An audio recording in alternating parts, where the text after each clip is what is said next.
As the fight against coronavirus continues, doctors are contemplating the essential information they know now that they'd wish they'd known when the crisis began. Dr. Jolene McGreevy, medical director of the Mount Sinai Hospital Emergency Department, says the wait-and-see approach is helpful for some coronavirus patients who present with low oxygen.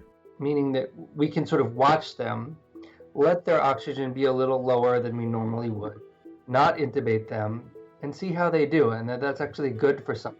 A number of doctors also talked about the benefits of having patients lie on their stomachs, which is known as proning prior to intubation. Dr. Jennifer Haith, internist and critical care cardiologist at Columbia University Medical Center, says the theory is that gravity pulls fluid down that part of the lung, and by flipping patients over, it frees up space to let the lungs open up. Dr. McGreevy agrees with the technique.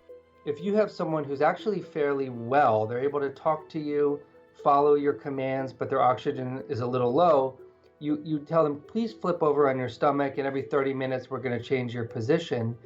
That actually works really well. Internist Dr. Anju Goel, Director of Leadership Development at the American Medical Women's Association, said that in some cases it was successful enough that the patient survived without being intubated. That's not to say these physicians believe ventilators are overused, as Haith explains. Dr. Goel points to data from the Centers for Disease Control and Prevention, showing that 80% of COVID-related deaths have been in patients over age 65, saying control measures could have been more restrictive to prevent exposure and gotten early treatment to that group. U.S. deaths from COVID-19 have topped 46,000, with the University of Washington model projecting that nearly 66,000 people will have died by August 4th.